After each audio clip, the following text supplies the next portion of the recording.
어, 18, 그러니까 18과이죠. 장치라고 하는 대목입니다. 우리가 이제 이 철학을 이제 공부해서, 철학사를 이제 거의 다 끝내가고 있습니다. 근데 중요한 것은 뭐, 이 철학을 계속 오랫동안 공부하는 것만이 능사가 아니고, 철학을 공부하는 이유는 이제 여러 가지가 있겠습니다만은, 이제 필리가 늘 얘기를 했던 걸 반복해서 말하고 있는데, 복음이라는 건 이제 상황에 맞게 이제 그렇게 전해야 된다. 그런 얘기를 하죠. 근데 그건 또 자기의 자의라기보다는, 바울이 먼저 그런 얘기를 했죠. 헬라인에게는 헬라인에 맞게 그렇게 복음을 전해야 되고, 유대인은 유대인에 맞게 전해야 된다. 유대인들 표적을 좋아하니까 주로 복음서는 이제 유대인을 대상으로 처음 전했으니까 이제 기적, 표적, 이적에 대한 이제 실제 사례들 그런 걸 많이 이제 그렇게 소개를 하고 있죠. 근데 로마서부터 시작되는 이제 헬라인들, 헬라 문화권에 있는 사람들은 지혜를 좋아하죠. 지혜가 필로소피, 소피아, 필리아, 소피아, 뭐, 그리고 합치면 이제 지혜에 대한 사랑이 철학인데, 이제 그 얘기입니다. 그래서 거기에 맞게 전해야 된다. 그래서 보면 로마서부터의 내용은 뭐 복음서의 내용과 똑같죠. 핵심은. 그러나 설명하는 방식이 다릅니다. 그래서 로마서부터 이제 굉장히 철학적이고 이론적이고 그런 스타일을 좋아하니까요. 그래서 이제 복음서의 내용을 어, 재해석해서 이제 재구성해서 이제 전하죠. 그 점이 이제 다른 사도들하고는 다른 점인 것 같아요. 그래서 이제 바울이 이제 이방 선교, 헬라 문화권의 선교를 성공했다고 보는 거죠. 바나바라든지 뭐 다른 분들도 있었지만 이제 그렇게 성경을 세수를 세부대에 담아내는 데에서는 이제 차이가 있지 않았나. 그 얘기는 뭐 예수님도 하신 얘기죠. 세수를 세부대에 담아야 된다는 얘기는. 구약도 마찬가지죠. 구약도 제가 가끔 언급을 드립니다만은 구약에서 이 부분에 위대한 사람은 이제 에스라죠. 에스라. 그래서 과거에 모세 오경만 있을 때 그리고 가나안 땅에 정착해 살다가 그리고 세월이 가면서 약속을 가나안 땅에 들어갈 때 율법대로 살겠습니다 하고 약속하고 들어갔는데 북쪽은 여로보암 왕부터 시작해서 민족이 다 타락해가지고 결국은 약속의 땅에서 약속을 어기는 추방당하죠. 아수르의 침공을 받고 다 찢어가지고 이제 왜 이방에다가 흩어놓아. 그래서 그때 없어졌죠. 멸치파가 없어진 거예요. 지금 이제 이스라엘이 뭐 잘 살게 되면서 지금 성전은 뭐 그 자리에 다시 성전을 세울 수는 없고 이슬람이 난리니까 딴 데라도 세우려고 하는데 열 지파를 찾으려고 그러죠. 근데 베냐민 지파, 유다 지파인데 베냐민 지파도 사실 별로 없는 것 같아. 있는 건 유다 지파만 남았는데 그때 북쪽 이스라엘의 그 열 지파가 없어진 다음에 지금은 DNA를 찾으려도 찾을 수가 없다는 거야. 못 찾을 것 같아. 약속을 어기면 버림받는다 했는데 얼굴 때문에 이제 없어진 거죠. 그리고 그나마 이제 유다 지파 하나 남아서 바벨론에 갔다가 이제 되돌아와 살아남았는데 되돌아와서 이제 어떻게 신앙적으로 이제 다시 역사를 꾸려가야 되는데 어떻게 그 백성들이 이해가 안 가는 거죠. 왜 12지파 중에 한 지파만 남았지? 이런 상황. 그걸 이제 이런 상황에 대한 복음이잖아요. 그러니까 에스라가 고민을 한 거지. 그건 아마 줄곧 바벨론 70년 가 있는 동안에도 고민했던 것 같아요. 그래서 이 상황을 어떻게 이해할 건가? 이 상황에 대해서 어떻게 백성들을 설득하고 메시지를 전할 건가? 그래서 나온 게 이제 에스라의 그 역대기가 나온 거죠. 에스라, 느헤미야, 에스더, 대부분 에스라가 작성하고 돼 있는데, 그래서 이제 모세경, 오경도 지금 같은 형식으로 이렇게 잘 다듬었고, 그건 뭐 변할 수 없는 내용이라면, 변화된 유다 지파만 남은 이 상황에 대해서 어떻게 복음을, 하나님의 말씀을 재해석해 전할 건가. 그 고민이 이제, 결국 지금의 형태의 구약을 만들었으니까. 그 위대하다고 봐야 돼, 위대한. 세수를 세 부대에 담은 거죠. 예수님도 역시 구약 전체를 재해석해서 마태복음 5장부터 7장까지를 담았죠. 산상수훈 핵심이 들어있죠. 그러고 나서는 이제 뭐 주님도 그렇고 유대인들은 표적과 뭐 이적 그런 내용을 좋아하니까 주로 그런 실제 있었던 전례나 사례를 간증하듯이 하는 형식으로 복음을 전했고, 헬라 사람들은 철학을 좋아하니까, 그러니까 그 사정기를 보면 이제 스토이क 학파, 또 에비구레오, 에피쿠로스 학파 이런 소피스트 플라톤 이런 때에 주로 이제 그 어간에 이제 철학이 유행했던 것 같아요. 그래서 바울이 그런 얘기를 하죠. 그래서 이제 지혜를 좋아하는, 이론을 좋아하는 플라톤적인 그 철학이 이제 대세를 이루고 있는 헬라 문화권에 가서 어떻게 복음을 전할 것인가. 그래서 한마디로 이제 평가를 하죠. 유대인은 표적을 좋아하고 헬라인은 지혜를 좋아한다. 그러면 헬라인에게 맞게 복음을 재해석, 재구성해서 전하자. 상황에 대한 복음. 복음의 내용은 변할 수 없지만 형태는 바꿀 수가 있잖아요. 그래서 지금은 이제 우리가 할 작업은 뭐냐면 그 헬라하고 좀 달라요. 유대하고도 다르고. 근데 우리는 동양 문화권이니까 복잡합니다. 쉽지가 않아요. 우리는 심증적으로는 이제 동양 사람들인데 이제 교육은 서양 교육을 받았단 말이에요. 근대 이후에. 근대 철학에 기초한 서양의 교육을 지금도 아기들부터 이제 대학 졸업할 때까지 또 사회의 모든 면에 서양 철학에 기초한 그런 제도라든지 뭐 사상에 입각해서 이제 우리가 살고 있죠. 그런데 그 바닥은 또 이제 동양적인 게 있단 말이에요. 또 우리나라는 이제 뭐 종교도 음으로 양으로 이제 뭐 고려 시대 한 500년 이번에 고려사를 제가 궁금해가지고 고려사를 이제 뭐 동기 목사들 한번 읽었습니다. 근데 고려사만 갖고는 또 안 되겠더라고. 그래서 삼국시대 그 이전에 고조선이나요. 그 이전까지 쭉 한번 이번에 역사책을 사서 봤어요. 그 본인은 이유는 우리 한류라는 게 신기하단 말이에요. 조그만 우리나라가 한류가 지금 20년인데 원래 한 문화가 이렇게 세계에 이렇게 유행할 때 10년 간다는 건데 20년인데 지금 더 발전되고 있거든요. 이게 도대체 뭔가? 이 뿌리 없이는 이런 일이 일어날 수 없는데 조선시대에는 그게 없었어요. 왜냐하면 제가 볼 때 너무 그 중국의 사대주의에 빠져가지고 숨도 못 쉬고 그냥 거기 가서 기대 그렇게 했기 때문에 그건 없었는데 고려시대는 어떨까? 그 증거가 거기 있지 않겠는가? 그래서 이제 고려시대 읽어봤고 그 이전에 또 읽어보고 그랬는데 대개 그 찾긴 찾았습니다. 근데 고려시대를 우리가 불교시대라고 그러는데 그 잘못 생각하고 있는 거다라고 보니까 그래서 개인의 이제 이렇게 뭐 수도하고 뭐 자기의 어떤 도덕을 닦고 이런 것은 그 불교를 가지고 닦고 그 이제 그 고려시대 그 고려시대 연 이성 왕건이라는 사람이 훈요 십주라고 해서 이제 우리는 십계명처럼 그 당시에 모든 사상을 집약해낸 내용이 있는데 거기 보면 나와요. 그게 훈요 십조예요. 그래서 고려 시대에는 우리가 마치 구약 시대 모든 걸 십계명에 기초해서 뭐 해석하고 진리를 따지고 하는 것처럼 훈요 십조가 그런 역할을 했더라고. 거기 보면 그래서 개인의 인격을 도야하고 뭐 이렇게 훈련하고 하는 것은 불교로 하고 나라의 정치는 유교에 따라서 해라. 그러면서 이제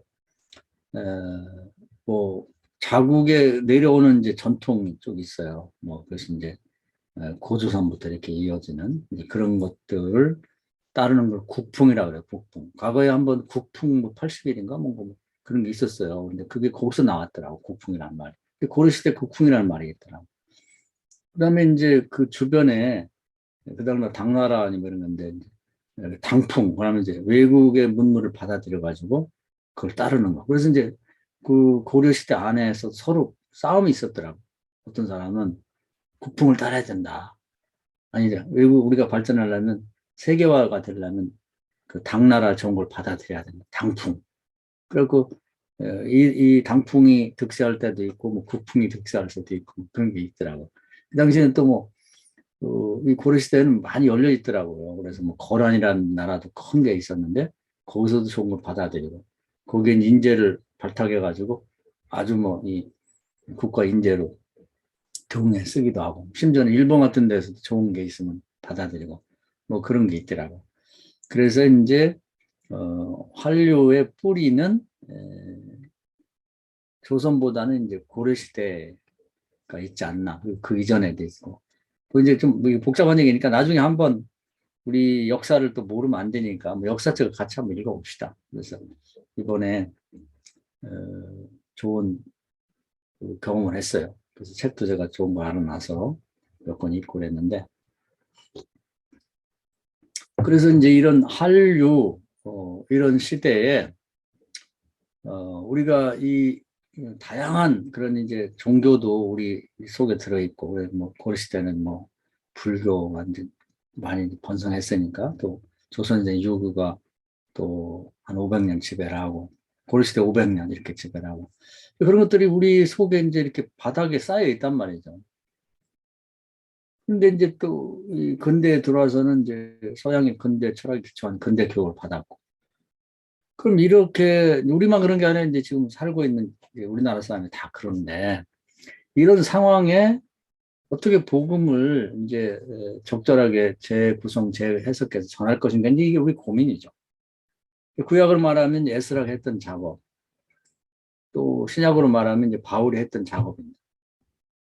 그리고 이제 동양 시대가 됐으니까 유대 시대에서 서양 시대가 동양 시대가 됐고 처음에 뭐 한 30년 전에 동양 시대가 온다고 할 때는 말도 안 된다고 생각했는데 어떻게 하다 보니까 됐어요, 이게. 근데 우리가 그 한복판에 있단 말이에요. 우리가 이제 뭐 어느 형태로든지 이런 시대적인 상황에 맞게 노력을 해야 되는 거죠. 그러면 서양에서 도대체 뭔 일이 있었고 무슨 사상을 가졌는지 서양철을 공부해야 되는 거죠. 동양에는 무슨 일이 있었는지 동양철을 공부해야죠. 서양의 역사, 동양의 역사. 현재는 뭐지? 현재는 이 세상이 어떻게 돌아가는지도 알아야 돼요. 그러니까 이게 어려운 거예요, 이게.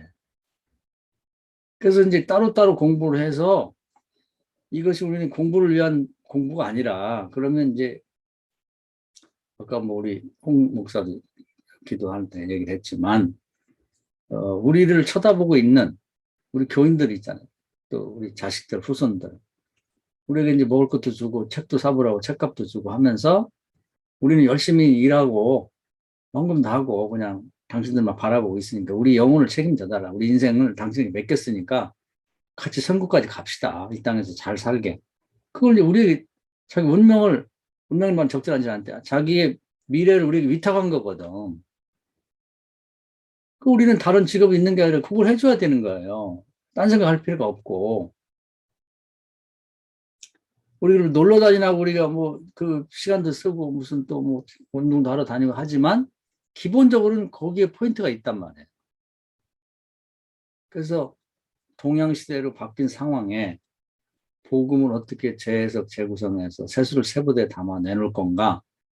근데 이게 따로따로 공부하는 것도 어렵지만 공부한 것을 이렇게 융합하는 거, 뭐 융합이라는 얘기 많이 하죠. 융의 융합. 그걸 해서 어떻게 내놓을 건가. 우리나라는 이제 그런 재주는 있어요. 우리 문화가 비빔밥 문화니까 서로 다른 것들을 잘 비벼가지고 제3의 것을 만들어서 이제 제공하는 거지. 그런 노력을 해야 되는 거예요. 이게 우리가 해야 될 가장 중요한 겁니다.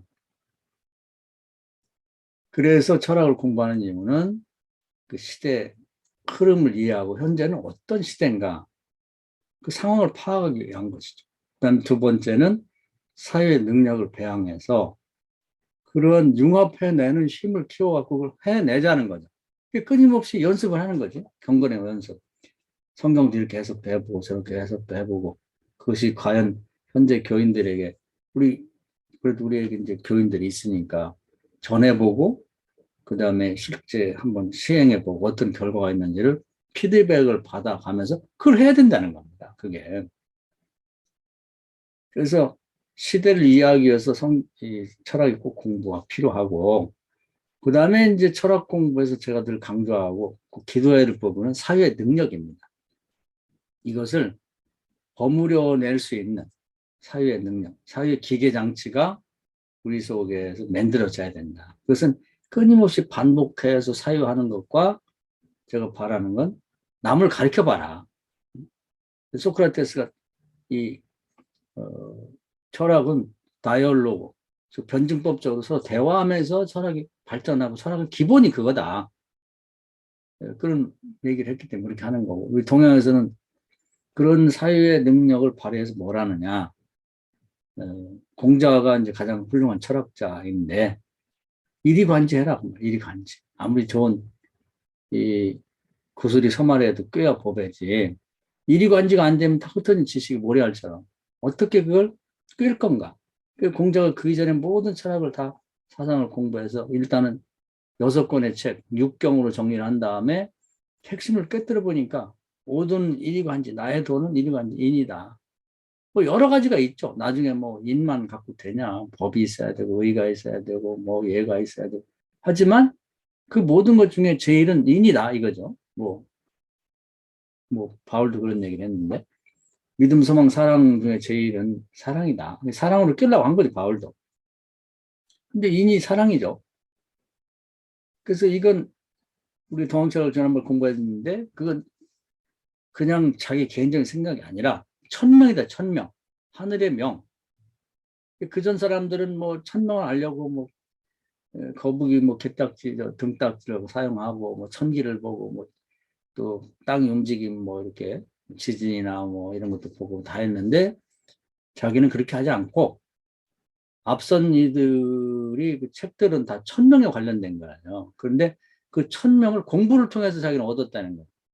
아무개 뭐 그 전에 왕들이 천명 얻으려고 뭘 해서 아무개는 뭐라고 다 했는데 다 따지고 보니까 그 천명을 한마디로 요약해서 정리하는 인이더라. 이렇게 해서 이제 인을 발견해낸 거거든요. 그래서 이 서양 철학에서 우리가 사유와 능력과 관련해서는 소크라테스가 철학의 아버지니까 대화, 다이얼로그를 통해서 변증법적으로 철학을 해야 된다는 거, 그걸 이제 우리 바닥에 놓고 있어야 되고. 그래서 제가 여러분에게 우리 멤버들에게 누군가를 붙잡고 아들이 됐든 부인이 됐든 아니면 몇 사람이라도 계속 가르쳐 보라는 겁니다. 대화를 통해서. 그러면 철학이 발전이 안 돼요. 소크라테스 그렇게 했는데 우리가 그냥 혼자 머리싸매고 고시 공부하듯이만 해도 되지는 않는다고. 그래서 그걸 해보라는 거고, 그 다음에 그 일을 통해서 얻어지는 것은 이리관지 해보자. 이리관지. 그래서 제가 강의를 할 때 계속 앞에서부터 조금씩 자꾸 또 반복해서 얘기하는 건 이게 이리관지가 안 돼버리면 철학이 아무 의미가 없어요. 다 그냥 구슬처럼 흩어져가지고 나의 사유의 능력을 발전시키지는 못해. 그래서 이제 뭐 늘 하는 얘기지만 오늘도 생각이 나서 말씀을 드리는 거예요. 그래서 이제 요즘에 철학이 좀 내용은 간단한데 용어가 어려워요. 왜냐하면 그동안 듣지 못했던 그동안의 용어들은 이원론적인 플라톤에 입각한 걸 초등학교 때부터 그 기초가 돼서 그 학문이 나와서 그걸 배운 거고 뭐 대학교나 철학도 다 그런 내용이다 보니까 확실히는 몰라도 어디서 들은 뭐 그런 기억은 좀 있어. 뭔지는 모르지만. 근데 이론론은 전혀 다르거든요. 그러니까 설명하는 들레주도 힘들어.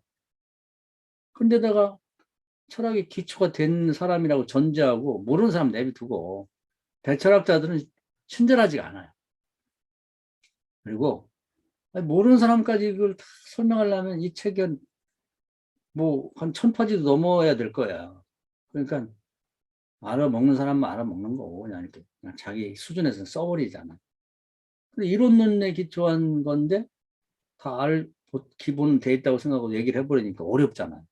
자기도 어려우니까 그런 사람을 대상으로 하는데도 같은 얘기를 또 반복하고 딴 얘기를 갖다 쓰고 막 이것저것 자기 막 수학이나 과학이나 뭐 철학이나 뭐 다 갖다가 신화다든지 뭐 문학 다 설명하다 보니까 복잡해요. 그래서 용어가 어려워, 용어가. 내용은 쉬운데. 그러다 보면 우리 목사님들도 이런 골치 아픈 공부를 뭐로 하냐. 그러면 한 단어도 모르고 한 문장도 모르겠는데 뭐 하려고 공부하지? 이런 회의가 올 수가 있기 때문에 그래서 제가 말씀을 또 드리는 거예요. 이걸 누가 하겠어요? 여러분처럼 20년 이상 철학을 대학 졸업하고도 꾸준히 한 사람들이 안 하면 누가 하겠냐고. 여러분 포기하지 말고 그래서 계속 해 주십사 하는 내용이에요. 여러분이 포기를 해버리면 우리 지금 감리교회 뭐 세계 신학교가 있지만은 심지어는 대학교 그 철학을 안 가르치는 학교도 있더라고. 그리고 뭐 학교 다닐 때 뭐 한 학기 두 학기 공부한 걸로 그냥 문을 닫아버리면은 누가 이걸 하겠냐는 거예요. 저도 열심히 하고 여러분들 꼭 해주셔야 돼. 그래서 이걸로 끝나는 게 아니라 동양철학도 하고 이원론도 공부하고 이론론도 공부하고 그 이론은 이게 현재의 철학, 현재의 철학. 어렵더라도 어려워서 그냥 포기해야겠다. 누가 하겠어요? 여러분이 안 하시면 누가 하냐고. 이건 뭐 철학을 공부를 이제 그동안 꾸준히 안 해온 사람들은 한 챕터는 그만두고 한 문단 그것도 설명이 어려워요. 그리고 그건 이해할 수가 있을지 모르지만 전체 안에 그게 뭔 얘기인지는 잘 모르는 거지. 해도 그만 안 해도 그만 아니라 공부를 꾸준히 해온 것도 하나님 은혜고 하는 기회를 줬기 때문에 여기까지 온 거니까 여러분이 조금만 더 참고 끝내야 됩니다. 그리고 이걸 그냥 넘어가면 안 되고요. 그냥 여러분 옆에 두고 성경 옆에 두고 계속 읽으셔야 돼요. 저도 이제 다 막 떨어지고 그래가지고 저도 계속 봅니다. 이번에 새로 한 권을 샀어요. 새로. 왜 샀냐? 이게 조금 지나가면 이제 없어지면 절판돼 막 한 20만 원, 30만 원씩 가기. 그래서 절판되기 전에 아예 하나 사놓자 그래가지고 사놨다고. 여러분도 하나 더 사놓으셔. 예. 지금 사는 게 싼 거예요. 그래서 오늘은 뭐 잔소리 같지만 요즘에 뭐 여러분들이 어렵으니까 좀 철학의 회의를 느끼는 분들이 있는 것 같아서 다시 말씀을 드립니다. 자, 오늘은 이제 18과 장치인데요. 이런 게 어려운 거야. 뜬금없이 장치가 뭐지? 이렇게 되니까. 근데 이제 이걸 이제 다시 한번 처음부터 약간 언급을 하면 그동안 플라톤의 이원론이 세상을 지배하는 사상이었습니다. 철학이고. 근데 이제 그게 무너졌어요. 이제 안 맞아, 그게. 포스트 모던이니까. 모던이 근대인데 근대 이후잖아. 근대까지는 맞았어요. 그 사람들이 그 기초에서 이렇게 살아왔다고. 그리고 이제 세상을 살아가고 이렇게 뭐 설명하는데 그럴듯해요, 이게. 기독교도 그렇고 세상도 그렇고. 학교도 플라톤처럼 1, 2, 3등 매기고 막 또 뭐 사람들이 평가할 때 뭐 진선미 뭐 이런 식으로 1, 2, 3등 매기고 막 이렇게 하다 보니까 편리하니까. 근데 편리하다고 맞는 건 아니잖아. 근데 그 이제 더 이상 써먹지 못할 시대가 됐다고. 그래서 서양 철학이 종말을 구했는데 그때 서양 철학은 플라톤 철학이에요. 그 서양 철학 전체는 화이트 에드가 얘기했듯이 그냥 플라톤 철학의 재해석에 불과한 거니까 서양 철학하면 플라톤 철학이야. 이원론. 근데 이제 끝났단 말이에요.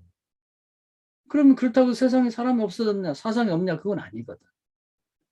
그럼 이게 뭐지?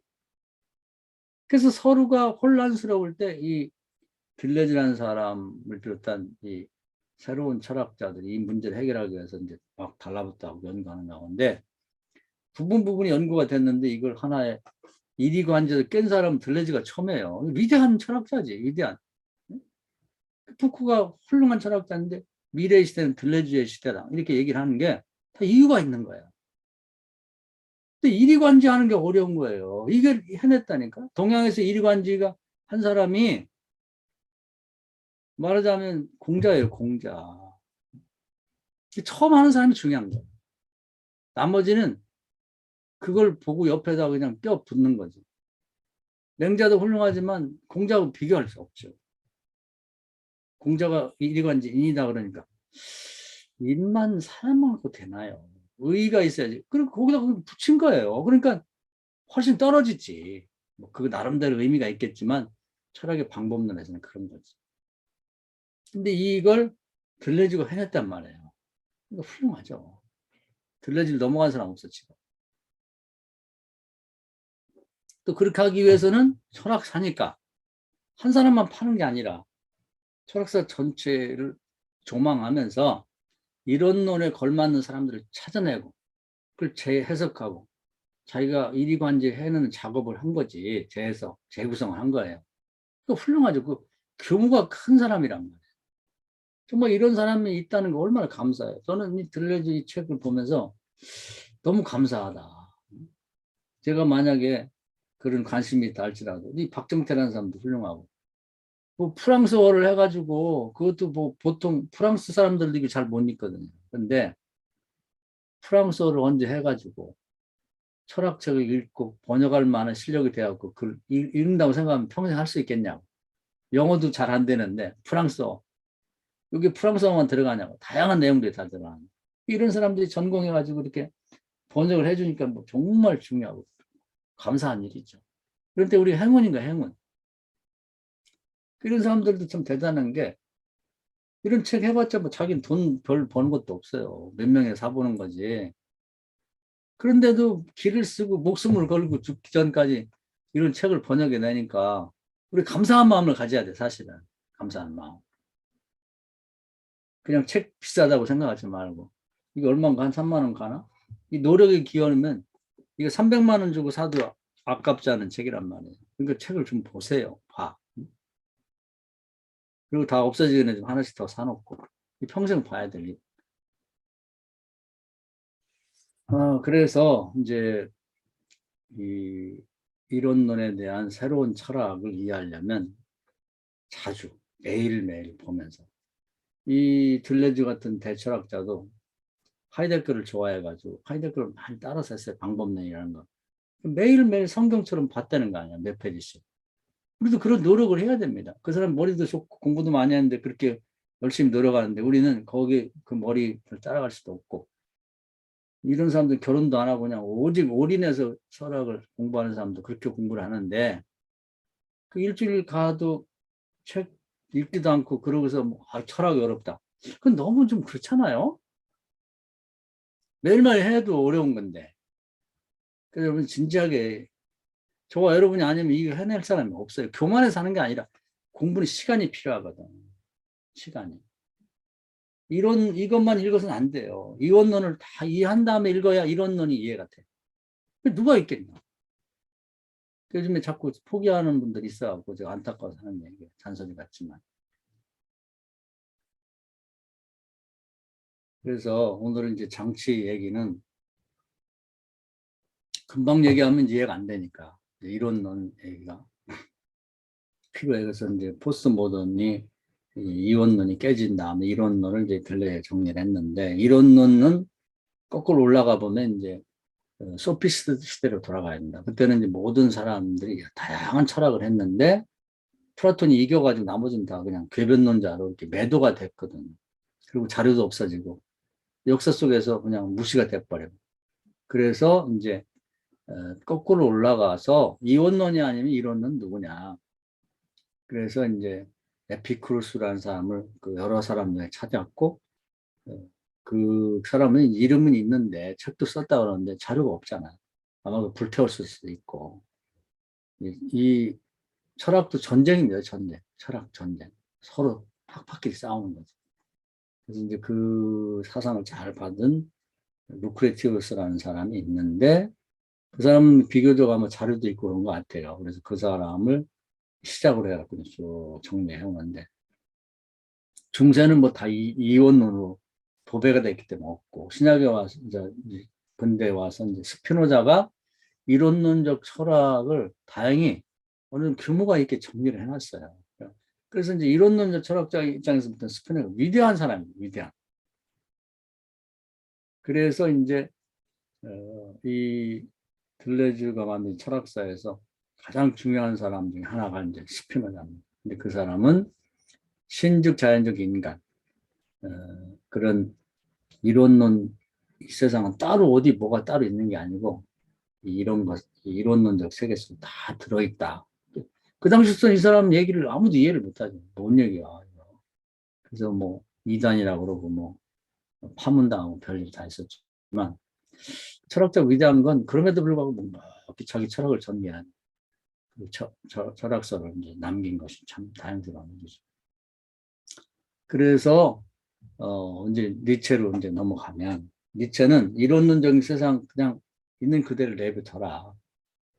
그 리코드라는 코드란 말이 좀 어렵다 그랬죠. 근데 이게 뭐냐면 자꾸 거기다가 뭐 이론론적인 초월적인 뭐가 있어가지고 그걸 뒤집어 씌우지 마라. 그냥 내버려둬라. 생명이 있는 그대로 내버려둬라. 그래서 이제 뭐 제가 여러 가지 얘기를 했습니다만은 뭐 광야에 있는 이 물소떼라는 건 내버려둬도 쟤들이 잘 살아간다. 뭐 꼭 사람이 이렇게 울타리를 치고 뭐 말을 타고 다니면 회초리를 뭐 채찍을 휘두르고 뭐 개를 풀어갖고 관리하고 내버려. 그럼 내버려둬도 잘 살아간다. 관리하는 게 문제다. 그러니까 인간도 좀 내버려둬라. 그러면 자연스럽게 이제 그 때가 이렇게 형성이 되면 그룹이 형성이 되면 내버려둬도 어떤 일관된 경향성을 띠더라. 그래서 뭐 무리도 짓고 시기도 하고 가기도 하고. 그게 뭐가 문제냐. 인간에게 뭐 이데올로기, 어떤 공산주의, 뭐 경제는 일로 가야 된다. 심리는 뭐 프로이드의 심리하고 어떻게 되고. 또 종교는 뭐 울타리를 만들라고 이렇게 해야 된다. 그렇게 하지 말고 내버려 두라. 자꾸 다시 뭔가를 이렇게 씌우려고 하지 마라.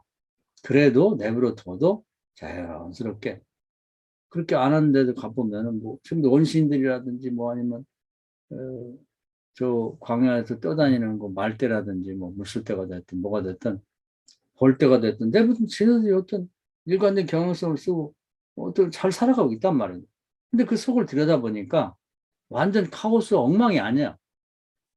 뭔가 일관된 경향성이 있단 말이에요. 그 내부를 잘 들여다보니까 신이 명령한 거나 누가 외부에서 막 어떻게 강요해서가 아니라 자연스럽게 자기들끼리 어떤 구조를 형성하고 있더라는 거예요. 일정한 구조. 근데 그 깨지지 않는 어떤 구조를 형성하고 있더라. 신기한 거죠. 어떻게 그게 생겼는지는 몰라. 언제 생겼는지 몰라. 근데 그게 있단 말이에요. 제일 먼저 발견한 게 이제 영역이 언어 영역에서 발견한 거고. 아, 이거 신기하다. 그래서 뭐 신이 있어가지고 그냥 이원론적으로 뭐 이데아가 있고 막 이렇게 위에서 막 분유가 되고 막 강요를 하고 명령하고 그런 게 아닌데 다 걷어내고 있는 걸 그대로 보니까 구조가 다 있는 거예요. 그렇다면 딴 데도 있을까? 그래서 그걸 딴 데 찾아본 거죠. 인류학에도 있는 거예요. 경제도 있는 거야. 문학에도 있는 거지. 푸코는 역사에도 있는 거야. 다 있어. 근데 그 어느 것도 신이 플라톤식으로 명령하거나 외부에서 강요된 게 아니라 자연스럽게 내부에서 형성이 된 거야. 일관된 경향성이 생긴 거지. 그래서 이제 그런 것들을 종합해서 들레즈가 이 뭐 구조주의, 구조에 관련돼서 뭐 각 분야에서 연구한 사람들을 다 종합적으로 연구해 보고 결론을 낸 거죠. 그것이 뭐냐면 구조주의를 어떻게 인지할 건가 하는 그 챕터예요. 이걸 꼭 여러분이 매일매일 이렇게 외워야 돼. 머릿속에 들어있어야 이제 지금부터 강의가 이해가 돼요. 그걸 보면 이제 7가지예요. 처음에는 상징적인가. 두 번째는 장소와 위치. 세 번째는 이제 뭐 차등적인 거, 특이한 거. 그렇게 이제 돼 있고. 그 다음에는 차이와 뭐 차이. 그런 내용. 차이화라고 하기도 하고. 그 다음에는 이제 계열화. 그리고 빈칸. 그 다음에 주체가 아니고 실천. 이렇게 돼 있어요. 7가지. 7가지로 그 구조주의자들이 주장하는 그 모든 것을 이제 이렇게 이리관리를 해버린 거예요. 그리고 이제 오늘부터는 그걸 한 가지씩 설명하는 거예요. 그 장치는 뭐냐. 그것이 이제 그 지난번 푸코가 이제 세밀하게 설명한 것처럼 사실적인 게 있는데 그 사실적인 것에 이제 그 주사위 노릇 하듯이 막 서로 상상을 해가지고 이제 상상의 단계가 있단 말이에요. 상상적인 거 만들어주는. 거기서 이제, 뭐, 선택되는 게 있고 배제되는 게 있는데, 최종적으로 선택된 것이 상징화된다. 그럼 상징화된 것이 오히려 사실적인 세계를 지배한다. 이런 얘기죠. 그 삼각형 구도가 이게 장치야, 지게 장치처럼 모든 영역에 다 있는 거예요. 변함없이, 틀림없이 있다는 거죠. 기계 장치처럼. 그 가정에도 있어요, 가정에도. 가정에도 있고, 내 개인 속에도 있고, 정치에도 있고, 다 있는 거지. 문화 영역, 무슨 경제 영역. 그래서 그 영역들을 보면 뭐, 어, 무슨 인류학에도 뭐 있을 수가 있고, 뭐 경제에도, 말티세 같은 사람 거기. 롤랑 바르트는 문화에도 있고, 신화에도 있고, 레비스트로 같은 인류학에도 있고, 토크 같은 역사에도 다 있다는 거예요. 아직 기독교에 대해서는 얘기를 한 사람이 없는데, 아마 기독교에서 이 구조주의 철학을 공부하고, 그거에 대한 신학을 하는 사람이 없어서 그런 거 앞으로 나오겠죠. 다 있다. 기계장치. 기계란 말 빠지만. 나중에 이제, 다른 이 들레즈가 쓴 이제 개별적인 책을 보면 기계장치가 나옵니다. 그래서 그 장치를 얘기하는 거예요. 삼각형 부족. 그러면서 이제 거기 뭐 예를 들고 있는, 지난번에 얘기한 것처럼 얘기하면은, 모든, 뭐 정신병 얘기, 뭐 늘 이제 토크가 한 얘기 중에 보면, 정신병이 이제 그 과거에는 광인들, 미칠광자, 그냥 늘 집에 있는 거예요. 그리고 같은 동네 돌아다녀도 뭐, 그건 그 구성원의 일원이기 때문에 큰 문제를 삼지 않아.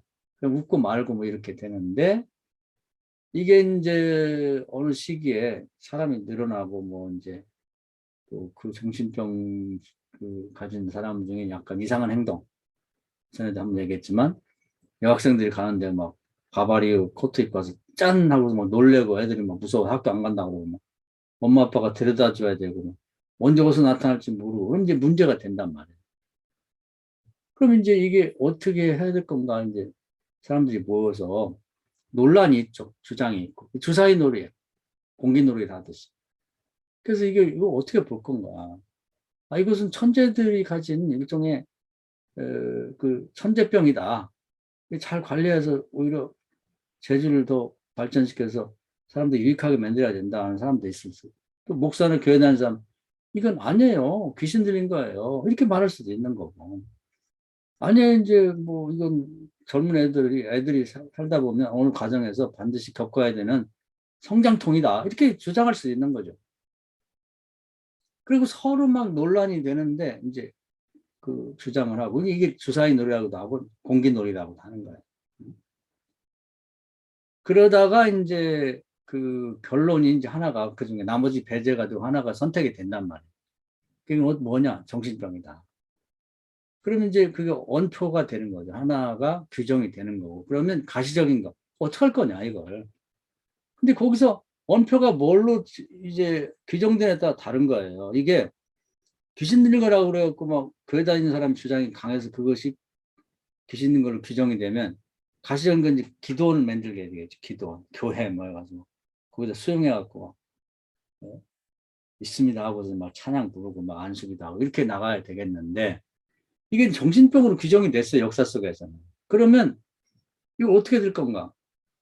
그 집에 놔두면 안 된다. 그 사람 때문에 동네 사람까지 피해가 보면 되겠냐. 그러니까 정신병을 만들어야 돼, 병원을. 그래서 거기서 수용해야 된다. 그러면 정신병 이걸 이제 다른 질병과 다르게 이걸 관리하고 뭐 치료할 사람이 필요하니까 병의 그 의학대학에다가 정신과를 만들어야 된다. 그러면서 이제 대학도 만들어야 되고 의사도 배출해야 되고 수용할 수 있는 이제 이런 시설도 만들어야 되고 가시적인 거 눈으로 볼 수 있는 기관들이 만들어지는 거죠. 이걸 어떻게 만들 건가 하더니 논란이 되다가 지금 형태로 가시적인 것이 결정이 된 거죠.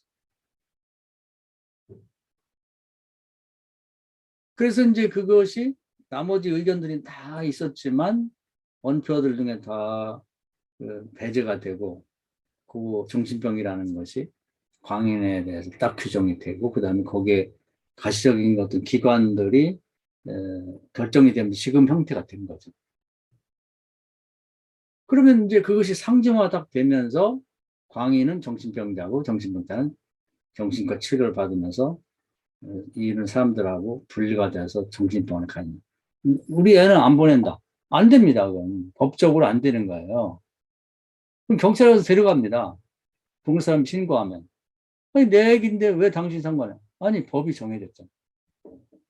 그러면 상징화된 것이 실제 생활의 그 가정과 그 광인들을 지배하게 되는 거예요. 사람이 만들었는데 그것이 실제 생활을 지배하는 거예요. 이런 구조가 모든 영역에 다 있다. 근데 장치는 뭐냐면 이게 한 번에 딱 고정되는 게 아니고요. 이제 그 앞에 푸코에 보면 다이어그램이라는 게 나와. 다이어그램이 뭐냐면 가운데 뭐 요즘 이제 우리 정부가 새로 들어서 정부가 딱 있다 그러면 거기에 이제 실선으로 해가지고 동그라미 해가지고 다양한 국가 외부의 압력이 있는 거지. 미국에는 뭐 바이든이 온다 그러는데 이제 미국 편 만들려고 하는 거지. 우리 지난 정부는 이제 친중국적이었으니까 이번에는 윤석열은 그렇게 만들지 말지 그래가지고 미리 오는 거야. 또 이번에 보니까 중국에서도 뭐 시진핑이 오진 않지만 두 번째 실력자가 왔더라고. 그래갖고 이제 압력을 넣는 거지. 우리하고 친하게 지내자 그래갖고. 이제 연결이 되는 거 이게 다 이렇게 선으로 연결이. 또 거기만 있나요? 일본도 이제 또 이번에 지난번에 너무 사이가 안 좋았으니까 기시다도 좀 조만간 만납시다. 그 외부의 압력이 이렇게 되는데 그 실선으로 이렇게 연결이 다 있단 말이에요. 정부의 형태가 있긴 있는데 그것이 외국에서도 이렇게 압력이 있고 내부에도 보면 지금 윤석열이라는 사람이 대통령이 되면서 거기에 보수들이 이제 붙어가지고 이제 그동안에 좌클릭이었으니까 좌쪽으로 많이 사회주의 쪽으로 갔으니까 요걸 다시 바꿔야 된다. 그런 이제 외부의 압력이 다양하게 있고 특히 이제 윤석열 대통령 되는데 기여했던 사람들이 음으로 양으로 개입을 해갖고 이제 나라의 꼴을 만들어 가려고 하는 거예요. 나라 꼴 자체가 없어지지 않지만 영향을 받는 거죠. 그런가 하면 또 이제 문재인 씨나 또 이제 좀 뭐 야권이 됐습니다만은 또 거기도 이제 이재명 씨하고 서로들 자기들끼리 또 싸우더라고. 개파끼리. 그래서 이제 그 사람들도 이제 또 자기들이 하던 일이 있고 아직 세력이 있으니까 또 영향을 미치려고 한단 말이에요. 권력이라고 그래. 권력이라고 하고 외부에 영향을 미친단 말이에요.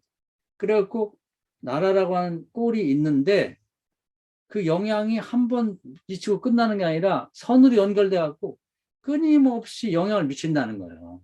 이 정부의 꼴을 형태를 바꾸고 변형시키려고 어디 자기 입맛에 맞게 외국도 그러고 국내에서도 여러 사람들이 또 국민들도 사용자가 있고 또 소비자가 뭐래 고용자가 있는가 하면 그러면 이제 고용인이 있고 그러니까 다양하게 이제 그 가진 자 못 가진 자 뭐 모든 제도를 자기들이 유리하게 만들려고 하는 거지.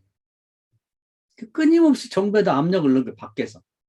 근데 그게 한두 가지가 아니다 보니까 이게 이제 그 줄로 연결된 선으로 연결된 다발이야 다발. 근데 한순간도 멈추지 않고 계속 영향을 미친단 말이야. 종교도 마찬가지고. 기독교는 어떻게 이 정부가 기독교에게 유리한 방향으로 정책을 위반하고 할 수 있을지 그걸 끊임없이 이렇게 해서 교회도 어려우니까 좀 소상공인 좀 도와준다는데 교회도 좀 도와주면 안 될까? 그런 걸 어떻게 좀 껴넣어가지고 교회에서 도움을 받으려고 이렇게 하고 또 불교는 말이죠. 불교도 마찬가지지. 그것도 많은 힘을 갖고 있잖아요. 권력을. 그러니까 이제 이렇게 사찰 들어갈 때 좀 그 관람료 좀 더 올리게 하면 안 될까? 우리 절도 운영하기 힘든데. 그런 걸 자꾸 영향을 미치는데 그게 한 개인에서부터 국가 간 모든 이 나라의 단체들이 계속 영향을 미치는 거죠, 이게. 그리고 영향이 세면 그 이제 주름이라고 그래. 밖에 있는 이미 있는 형태가 갖춰진 정부에 깊숙이 밀고 들어오는 거지. 주름이 지는 거예요. 그 부분이. 그 과거에 이제 지난 정부 때는 이제 북한과 관련된 이제 친북 정책을 많이 썼죠. 그래가지고 지난 정부에는 하여튼 북한 왔다 갔다 하면서 이제 그 영향을 받는 사람들이 이제 정부의 형태를 갖추는데 깊이 개입했는데 이번에 이제 또 아마 북한하고 이제 대립각을 세울 텐데 그럼 그렇게 안으로 미쳐 들어왔던 그런 주름이 이제 밖으로 밀어내지겠지 이렇게. 그것이 한순간도 멈추지 않고 계속해서 이렇게 영향을 미치면서 장치는 장치인데 삼각형인데 우리나라는 이제 기본 틀은 여러 가지 이 주장들이 과거에 이승만 때부터 국가가 형성될 때부터 자유민주주의 또 시장 경제 이런 것이 이제 기본 틀이 돼가지고 만들어져서 그건 없앨 수는 없어. 공산주의로 바꿀 수는 없지만 그 틀 안에서 이제 계속해서 변하는 거예요. 누가 대통령이 되냐, 그 시대 사람들 성향이 뭐냐에 따라서 그 틀은 갖추고 있지만 끊임없이 영향을 미친다. 영향을 미쳐서. 그래서 장치는 살아있는 형태를 갖고 있다. 근데 그 영향을 밖에서 미치는 것이 아주 실선의 다발처럼 쭉 연결이 돼갖고 그렇게 생각하면 머리가 아파요, 이게. 한 정부가 이렇게 국가가 형성이 돼 가는 건 그렇게 수많은 외교와 국내 정치와 또 국민의 한 개인의 요구를 다 수용해가면서 이 그 꼴 자체를 장치 자체를 깨트리지 않고 유지해 간다는 게 보통 골치 아픈 문제가 아니에요.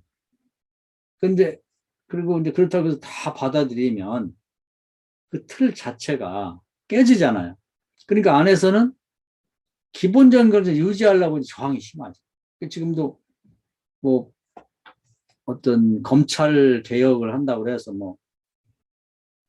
말이 많고 좀 탈도 많고 그런데 일단 통과를 됐는데 검찰 내부에서는 저항이 심하죠. 아니 검소안박 해가지고 그러면 수사권을 빼앗아 버리면 어떡하냐. 그러면 수사를 하지 말라는 거냐. 그런데 그걸 저항을 하는 거지. 막아내려고.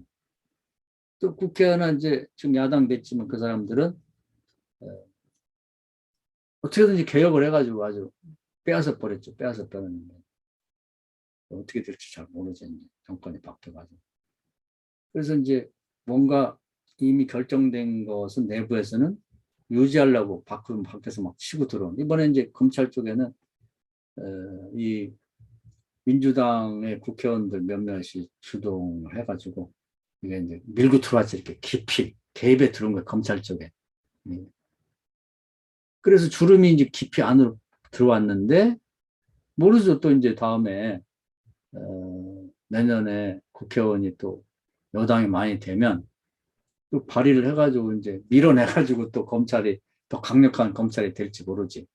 왜냐하면 검찰 출신의 대통령이 됐는데 또 가만히 있겠어요? 이렇게 되는 거란 말이에요. 그래서 이것이 한 번 딱 만들어졌다고 해서 끝나는 게 아니고 계속해서 살아있는 생명체처럼 그 삼각형을 유지하되 사실과 상상과 상징이라고 하는 틀을 유지하되 끊임없이 그 기계장치는 작동되고 있다. 그걸 얘기하는 거예요, 이게. 근데 그게 이제, 다음 두 번째는 이제 위치와 장소인데, 그건 따로 한 챕터를 다루진 않아요. 근데 알고는 넘어가야 돼. 그것이 모든 위치와 장소에서 그런 기계장치의 활동이 다 이루어지고 있다는 거예요. 쉬지 않고. 그러면서 이제 이 들레즈가 설명하는 건 예를 들면 백경이라는 그런 소설을 얘기하면서 예를 들죠. 그 소설이 지금 형태로 될 때 갑자기 그냥 짠 하고 무슨 이데아의 세계에서 소설 이렇게 써라. 멜빌라 때 그렇게 딱 얘기를 해가지고 딱 떠오른 게 아니라 그런 형태와 꼴을 갖춰주기까지 수없이 많은 그 주사위 놀이가 있었다는 거예요. 그 선장은 어떻게 할까? 정상적인 사람을 할 건가? 아니면 장애를 가진 사람을 할 거는 게 나은 거야. 그 생각을 많이 했지 않겠어요? 배는 어떻게, 어떤 형태? 크게 할까, 작게 할까? 거기 선원들은 몇 명이고 어떤 사람이 거기 있는지. 그러면 고래도 하얀 고래, 우리나라 말로 백경이라는 말이 굉장히 매력적이에요. 검은 고래로 할지 빨간 고래, 빨간 고래도 있잖아요. 뭘로 하지? 그 수많은 이 주사위 놀이 속에서 배제와 선택, 많은 생각들이 있었는데 배제하고 선택이 돼서 현재의 그런 소설로 만들어졌다는 거죠. 근데 지금 와서는 소설이 만들어졌다고 하더라도 그걸 끝난 게 아니라 독자가 완성한다는 거 아니에요. 거기에 대한 해석을 계속 내놓는 거지. 이건 뭐 상징적이다고 뭐 보긴 하는데 아니다. 뭘 상징까지 가냐. 이건 실제 있었던 사실을 우리에게 적나라하게 보여준 거다. 그 보는 사람의 입장이 다 다른데 어떤 게 맞고 어떤 게 틀린다고 말할 수 없는 거죠. 그래서 아직도 매일길의 백경이라는 소설은 끝나지 않은 거죠. 외부에서 뭐 전문가라고 무장한 사람들이 계속 치고 들어오는 거예요. 있어도 가치가 없는 거다. 이거. 말도 안 되는 거다. 이렇게 말할 수 있던. 뭔 얘기냐. 이건 정말 100년, 200년에 나올까 말까 하면 세계 명작이라고 주장한 사람도 있고, 또 치고 들어가서 밖에서, 또 내부적으로는 이걸 방어하는 사람도 있고, 그래서 계속해서 이건 살아서 움직이고 있는 장치가 거기도 있는 거죠. 문학 속에서. 그리고 이제 뭐, 그리스 시대의 어떤 정치 체제 같은 것도 뭐 얘기를 할 수 있는데, 그게 단박에 누가 짠 해가지고 뭐 이데아가 있어 그렇게 이렇게 하라고 만들어진 게 아니라 수없이 많은 그 논의를 통해서 그런 형태의 정치 형태나 또 사상이라는 것이 만들어졌다는 거고. 또 이제 조금 더 얘기하면 그 그리스에서는 이제 그 도시도 딱 세팅이 돼 있거든요. 어느 도시에 가면 메뉴에는 이제 신전이 있고 그 신의 영역이고 그 밑에는 뭐 장사터 같은 그런 것도 있고 무슨 연극하는 극장도 있고 하여튼 뭐 토론하는 학문의 장도 있고 그런 것이 이제 딱 정해져 있습니다. 근데 그렇게 되기까지는 수많은 논의가 있었다. 아, 도시를 아무렇게나 만들면 되지. 뭐 그렇게 만들어. 그런데 아니지. 도시가 품위가 있고 신과 인간의 영역을 나누려면 이렇게 하는 게 좋겠다. 그렇게 해서 이제 세팅이 될 때까지는 수많은 주사위 놀이가 있었고 결국은 다른 건 배제가 되고 최종적으로 그런 게 만들어졌는데 그것도 그럼 끝나냐면 지역마다 다르거든요. 그러니까 뭐 알렉산더나 이런 사람들이 어디 다른 나라 침공해갖고 이 점령을 하게 되면 제국지를 수거했으니까 그 도시 대표적인 도시에 가면 그렇게 딱 지는 거예요. 건축업자들이 딱 가가지고 위에는 신전. 그래서 유사한 것들이 남아 있잖아요. 그 밑에는 이 극장이 있고 지금도 이제 터키나 이런 데 가봐도 극장이 있잖아요. 근데 그리스 사람들이 왔다 갔다 하는 증거지. 거기 지배를 했었다는. 그러면 그 똑같냐? 똑같지는 않아. 어떤 데는 더 넓기도 하고 좁기도 하고 그리고 신전의 그 기둥도 더 많기도 하고 적기도 하고 다르긴 하지. 이게 살아있는 거지 그것도 이제 변화가 돼. 그리고 또 이제 나중에 그걸 또 개축도 하고 뭐 또 늘리기도 하고 좁히기도 하고 살아있는 거 살아있는 거. 혁명도 마찬가지. 여기는 뭐 프랑스 혁명이나 볼셰비키 혁명, 그 러시아 그 혁명도 혁명이라는 꼴은 똑같아요. 틀은. 그런데 그 혁명의 내용을 들어가 보면 그것이 다르죠. 그 시대에 따라서 나라에 따라서 다 다르다고 하는 거예요. 그래서 그 살아있다는 거예요. 그것이 다음 세대로 보면 또 혁명의 내용이 조금 달라지면서 외부의 권력들이 작용해가지고 예를 들면 뭐 종교가 강해지면 종교가 개입을 해갖고 공산주의를 할지라도 어느 정도는 그 예배를 드리고 교회를 뭐 짓고 유지하는 것은 뭐 보조도 해주고 또 인정해 주는가 하면 또 다른 사람이 뭐 지도자가 생기면 교회를 다 파괴해버리고 교인들 다 잡아들이고 이렇게 또 하기도 하고 꼴은 유지가 되되 그 장치는 유지가 되되 끊임없이 외부의 압력과 내부의 저항이 계속되고 있다. 살아서. 그런 형태로 모든 세상의 영역에서 그 일이 계속되고 있다는 걸 보고 있는 거예요. 근데 이건 외부에서 어떤 신이나 과거처럼 또는 뭐 이데 같은 게 있어가지고 거기서 영향을 미쳐서 그런 게 아니라 내부 작용을 통해서 이렇게 되어가고 있다는 거죠. 우리 이제 감리교회니까 감리교도 보면 끊임없이 변하잖아요. 그게 감리교란 틀은 있어. 큰 틀은 있는데, 뭐 지금은 보면 뭐, 과거에는 감리교 잘 나갈 때는 뭐 목사나 심지어는 사모들도 직업을 갖지 말아라. 어? 하나님께 기도해서 먹고 살아야지 왜 직업을 갖냐 그랬는데, 지금 망하게 생겼으니까 목사 이중직까지 허락을 했단 말이에요.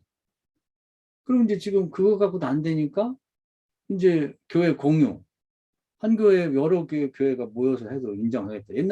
옛날도 아니 얼마 전까지만 해도 개척을 하면 어느 일정 넓이의 규모에 뭐가 있어야 되고, 뭐 교인은 뭐 무슨 그 입교인이 12명이 돼야 되고, 뭐 이런 게 규정이 있었는데 그런 게 점점 없어지는 거예요. 현실에 부합되는 걸 하려다 보니까 끊임없이 변화가 일어나고 있단 말이에요. 그리고 이제 뭐 회의를 통해 가지고 계속해서 밖에서 변화를 요구하는 압력이 막 들어가고, 그리고 이제 내부에서는 그래도 기본적으로 감리교인데 이건 지켜야 되지 않냐고 하는 저항이 있는 거죠. 근데도 외부의 상황에 따라서 뭐 깊숙이 이제 막 이제 뭔가 변화를 요구하는 것이 이제 감리교 속으로 들어와 있다면 들어오고 있어요. 계속. 그럼 끝났냐? 끝나지 않죠. 지금도 보면 뭐 연애를 없애자, 아니면 연애를 합치자. 그럼 이번에 이제 연애를 합치게 되면 감독하고 싶은 사람들이 못 하니까 이번에 더 서로 하려고 난리 나는 거야. 그럼 감독 숫자가 줄어버리니까. 또 뭐 지방도 지금 너무 방만하니까 지방 뭐 교회 실력도 없고 뭐 교인도 없고 그러니까 합치자. 그래갖고 지방을 연애처럼 하자. 이런 것들이 끊임없이 매년 그리고 이제 압력은 뭐 매년까지 갈 거고 지금도 계속 논의가 되는 거예요. 모인 사람 있을 때마다. 그리고 뭐 연금 제도 같은 것도 과거에는 이제 다뭐 감독에다가 은급 해가지고 냈는데 은급 다 바닥나게 생겼으니까 몇 년도생부터는 은급 안 해도 되고 알아서 그냥 밖에서 연금 들어가지고 해라. 뭐 이런 계속적인 변화가 있잖아요. 그냥 기본 틀은 갖춰져 있지만. 그래서 이제 이 오늘 18장 끝에 가보면 역사적인 것, 층이 결정된 것과 현실적인 것.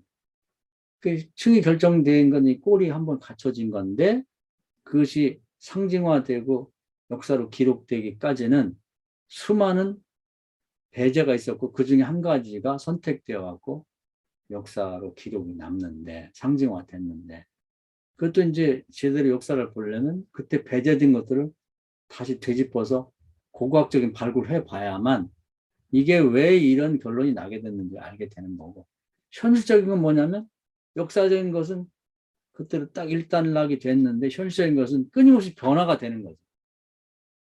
변화가 되는 거예요. 근데 어떻게 변할지는 몰라. 베르그son 얘기한 것처럼 과거는 기억이고 현재는 직관론인데 미래는 생의 악동이야. 이게 더 좋은 방향으로 갈지 나쁜 방향으로 갈지 모르는데 끊임없이 변화는 할 거다. 그렇게 보는 겁니다. 이게 다 연관이 돼 있어요. 그래서 이제 오늘 이 장치라는 얘기를 이제 이 전체 내용에서 보면 뜬금없는 것처럼 생긴 장치가 뭐야? 이건 기계장치? 그런데 그 앞에 얘기들을 다 종합하고 다음 것까지 다 챙겨서 보게 되면 모든 이 영역에 소개된 장소와 위치 모든 영역에는 이런 식의 기계장치 같은 것이 들어있다. 삼각형 구도로.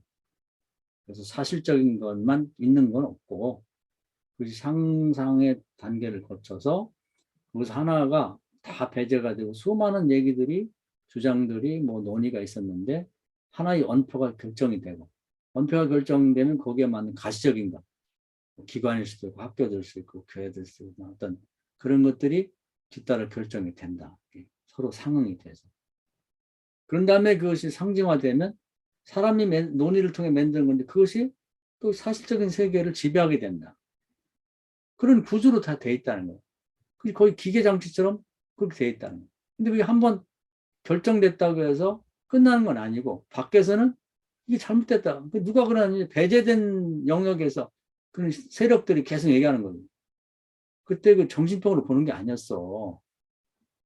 아니, 옛날에는 안 그랬는데 왜 그 정신병으로 봐가지고 정신병을 만들고 그걸 가둬놓냐 말이야. 집에서도 충분히 케어할 수가 있는데. 아니, 내 자식이, 내 손자, 내가 보겠다는데. 그런 사람들이 계속 이제 뭐 정부에다 요구를 하고 민원을 내고 뭐 또 뭐 박사들을 동원해갖고 연구를 하고 그러면서 압력을 넣잖아요. 계속. 언제 어떻게 변할지 모르지.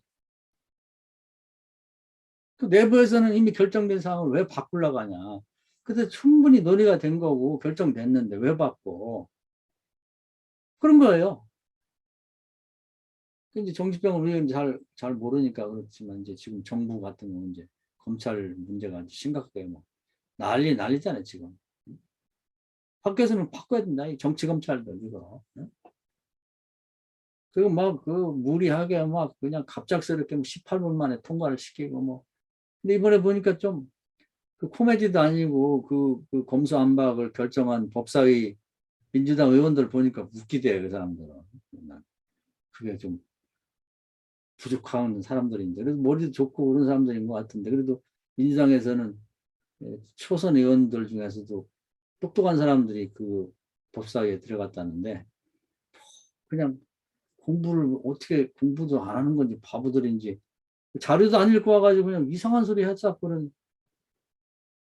그러거나 뭘거나 이제 권력을 있다 보니까 이게 이제 만들어지긴 했는데 이제 또 가만히 있겠냐고. 또 검찰 측에서는 저것들을 털어보자 한번 뭐 조사해봐. 그래가지고 이제 뭐 뒷조사를 해보면 뭐 별석이 나오고 그래갖고 이제 저 사번어 또 그러면서 이제 그 저항을 하겠죠. 이제 이런 관계는 모든 영역과 모든 곳에서 계속되고 있다. 계속. 어떻게 변할지는 또 몰라. 결정된 건. 그 다음에 어떻게 될지는. 이런 식으로 세상을 보는 거죠. 근데 가장 중요한 건 뭐냐면 플라톤 시대에는 이게 신이 그렇게 했다는 거고 이데아라는 초월적인 세계가 관여를 한다는 거고 이론은 그런 거 없다는 거예요. 그냥 자연스럽게 그 생명체가 모인 곳이라고 그러면 그거 시켜서가 아니라 세월이 지나가면서 시간이 가면서 일관된 경향성을 띠고 그런 내적인 구조를 갖고 있는데 그 구조는 신기하게도 사실 세계, 상상의 세계, 상징의 세계로 그렇게 운영되고 있고 그런 구조를 갖고 계속되고 있다는 겁니다. 굉장히 재밌는 얘기예요. 그래서 그것은 거의 기계장치와 같다. 그건 조금씩의 변화일지만 그 삼각형의 틀은 바뀌지 않고 모든 영역과 모든 분야에 다 들어있다는 거죠. 그래서 이제 개인도 여기 이제 보면 충분하게 설명 안 되는 사람도 사실의 세계는 뭐냐면 자아입니다. 자아. 낙강으로 말하면 자아인데 그 가만히 있지를 않아요. 끊임없이 이제 주체, 상상의 세계를 통해서 이제 우리 김주성 목사님 같으면 이제 엄마, 애들이 볼 때는 엄마야. 교회에서 볼 때는 사모님이지. 강 목사님 볼 때는 아내지. 친구들이 볼 때는 그냥 친구야. 옛날에 공부 잘하던 범생이 친구가 어떻게 사모가 됐네? 이제 이렇게, 그런데 그뿐 아니고 뭐 여러 가지 그 주변 사람들이 이제 주사인을 통해 가지고 다양한 규정들이 나옵니다. 그러다가 이제 하나가 그 이제 본인이 결정하는 게 가장 우월한 것이 뭐냐면 원표가 하나 얻어질 수가 있는 거예요. 그래서 나는 이 모든 걸 통해서 사명감에 불타갖고 내가 신학도 하고 이렇게 사모가 됐으니까 나는 사모야. 이게 이제 원표가 정해집니다. 그러면 자기의 그 다음에 행동이라는 것이 결정이 됩니다. 그래서 나는 주로 교회에 주로 있겠다. 그리고 어디를 가든지 사모처럼 행동해야지. 옷 입는 것도 좀 사모답게 입고 하얀 것도 뭐 야한 것도 입고 싶지만 안 되지. 신체를 다 가리고 좀 정숙하게 보이고 그렇게 해야지. 그러면서 이제 그런 걸 결정하고 그것이 이제 나라고 하는 것이 만들어지는 거죠. 그 다음에 연기를 하는 거죠.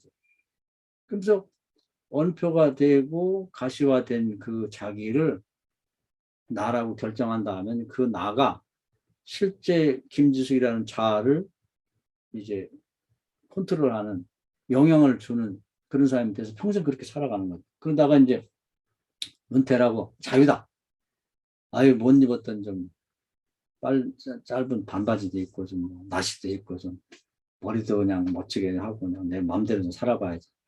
그렇게 원표가 그것도 바뀔 수가 있는 거죠. 끊임없이. 본인도 이제 그 자기가 한번 결정했다고 해서 꼭 그대로 되는 건 아니고, 내가 이렇게 숨막히게 살아야 되나. 그래서 끊임없이 자기 속에서도 그 원표와 가시적인 것이 이제 바뀌면서 조금씩 조금씩 변화가 돼가지고, 머리도 뭐 물도 튀기고, 다른 사람, 성 물도 튀겼다. 이렇게 되기도 하고, 이렇게 해서 이제, 자기의 내부에서도, 나라고 하는 위치와 장소에서도 사실 자아의 세계에서 상상의 세계, 상징의 세계를 통해서 나라는 것이 결정이 되면 그것이 보이지 않는 실제 자아를 이제 영향을 미치고 지배하는 그런 구조가 내 속에서 일어난다는 겁니다.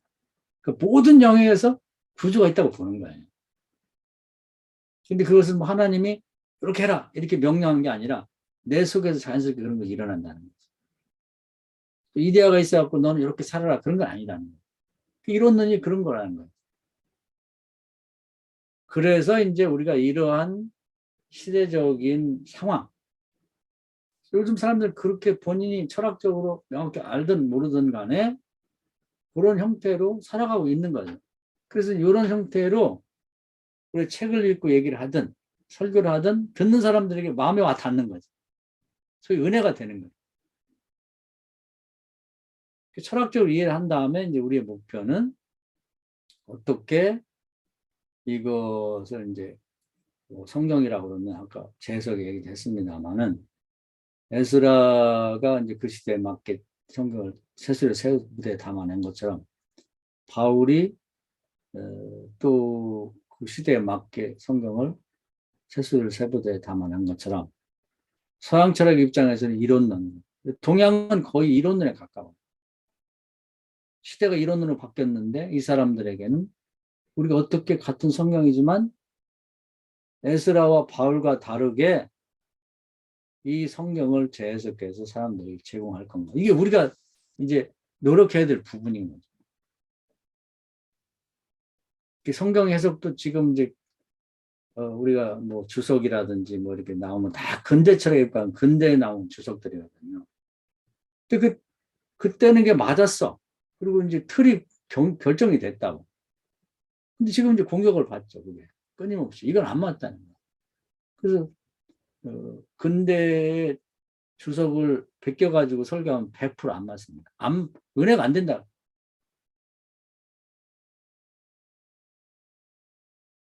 그래서 현대 사람들에게 필요한 그런 본문도 선택을 하고, 그리고 그것에 맞게 설교도 하고, 재해석, 재구성해서. 그리고 그것을 복음을 전한 다음에 피드백을 보는 거죠. 피드백. 그래서 제가 하고자 하는 것, 우리 목사님들과 같이 하고 싶어 하는 것도 그런 거예요. 그래서 지금의 이제 뭐 한 가지, 그전에 얘기했지만 하나만 얘기를 들면, 과거의 이원론적인 세상에서의 신학은 그 하나님을 이데아적인 하나님을 보는 거죠. 그러니까 화도 낼 줄 모르고 그냥 한 곳에 고정돼 가만히 계신 점잖은 하나님. 화도 낼 줄 모르고 조화할지도 모르는 공부의 대상. 인식론의 대상이니까 하나님을 공부하는 거죠. 교회 와서. 신론. 여기서부터 이제 그 플라톤적인 거예요. 조직신학. 그리스도론, 성령론. 공부의 대상이. 하나님 공부의 대상이 아니에요. 믿음의 대상이죠. 하나님 무서운 분. 하이데크부터 하는 얘기가 그거 그짓 하다가 진짜 살아계신 하나님 놓친 거예요. 존재 망각. 하나님 어떤 분이냐? 아브라함과 이삭과 야곱 하나님. 잘못하면 막 무섭게 혼내시고 막 매를 치고 막 저주하시고. 잘하면 무지하게 칭찬돼주고 막 상을 주신 하나님. 두렵고 떨린 하나님. 실제 살아계셔서 서로 대화가 가능한 모세처럼 친구와 대화하듯이. 무리바에서 함부로 하다가 어느 안전이다고 이놈아 작대기로 나무대기로 그래 지팡이로 응? 내가 명령을 할 소리를 질러야겠지. 네 승질 난다고 혈기 부리고 그냥 응? 지팡이로 막 반석을 때려? 이 천하의 못된 놈. 너 같은 님 어떻게 젖과 꿀이는 에덴 동산 같은 땅에 갈 수 있어? 넌 죽어. 넌 못 가. 이런 하나님 신론 배우는 거 다르잖아요. 그런 하나님을 만나야 된다는 거예요. 사정전적인 하나님. 그 하이데커의 얘기가 그 얘기예요. 아무도 귀담아 듣지 않아. 제가 신학교 다닐 때 뭐 변선한 교수 이런 사람들이 하이데커 좋아하지 마라. 난 그 사람 이해가 안 가요. 제대로 공부한 사람인지. 하이데커를 공부해야지. 그냥 뭐 아는 건 전기밖에 모르는 거야. 후기 하나 하이데커 읽어보지도 않고 잘 모르는 것 같아. 하이데커 하고자 하는 얘기 자체. 지금의 교인들은 이원론적인 신론, 그리스도론, 성령론 질려버렸단 말이에요. 듣기 싫어. 벌써 나도 신론하면 머리가 아파. 지난번에도 틸리의 그 대세김이라는 책을 한번 쭉 봤는데, 틸리 조직신학. 뭐 하자고 이걸 써놨지? 어떻게 하자는 거야, 지금 시대 사람들. 내가 읽어도 머리가 아파요. 내 신앙 아무 도움이 안 되는 거지. 근데 그걸 교인들이 모아놓고, 야, 우리 틸리의 조직신학을 읽읍시다. 신론, 그리스도. 그거 듣고 앉아있겠냐고. 안 된다, 이 말이야. 그러면 뭘 어떻게 요즘 해야 되냐? 요즘 하나님, 살아계신 하나님을 지성이 아니라 베르그son 말은 직관적으로 하나님을 느끼고 싶은 거예요, 각자가. 정말 하나님 계신 거예요. 과거는 신 증명인데 지금 신 체험을 하고 싶단 말이에요. 그렇게 오랫동안 중세를 거쳐서 근대까지 신 증명에 대해서 이론을 공부했는데 하나님 정말 계신지도 모르겠는 거야. 지네끼리 이론 갖고 싸워. 뭐 별 되지도 않는 얘기 갖고 서로 지 주장 갖고 싸워서 지겨울 정도야. 뭐. 그리스도가 인성이 있니 없냐니 뭐. 그거 해가지고 결론이 나냐고. 지금까지 결론이 안 났어요. 그리스도의 믿음으로 구원받느냐, 내 믿음으로 구원받느냐. 로마서 1장 심수 갖고 지금까지 싸워. 결론이 안 나요. 그럼 앞으로 1000년 동안 싸우면 결론이 나요. 안 나지. 그럼 어떻게 하면 결론이 나? 신증명이 아니고 신체험이야. 이론이 아니라. 하나님 한번 만나 뵈야지. 그 제가 가끔 말씀드리지만 그 출애굽기 17장에 보면은 여호수아 군대와 아말렉 군대가 싸운다. 그 모세가 뒷동산에 가서 축복하면 기도하는데 기도를 하면 눈에는 안 보이는데 바람 같은 성령이니까 그냥 뭐 여호수아 군대가 막 기가 살아갖고 쫙 밀고 나가는 거예요. 적들이 그냥 혼비백산 도망쳐. 아유 힘들어 기도 안 하니까 또 웬일인지 그냥 적들이 그냥 기세가 등대갖고 막 우리 편이 여호수아 군대가 쫓겨오고 기도하면 밀어내고 기도 안 하면 쫓겨오고 바라보는 거 현재의 시각에서 직관 그런 본문을 택하고 그것을 가르쳐주고 당신들도 해보라 기도하고 바라보라 즉 그 하나님과 하나님의 성령은 그 요한복음 3장에 보면 바람 같다고 했거든요. 직접은 볼 수 없어. 그러니까 나무를 바라보면 알 수 있어요. 바람이 부는 것. 동쪽에서 서쪽으로 부는구나. 바람이 세구나. 약하구나. 바람이 안 부는구나. 나무를 보면서 바람을 느낄 수 있는 것처럼 대상을 보면서 하는 거야. 모세가 전쟁하는 군인들을 대상으로 해서 보니까 하나님의 군대, 하나님의 성령이 도와주는 게 느껴져. 쫙 밀고.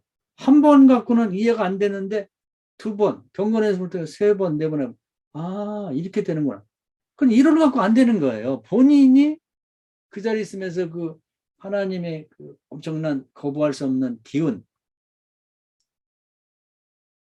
하나님의 힘, 그것이 느껴지면서 그것이 실제 현상으로 드러나는 걸 자기가 체험하면서.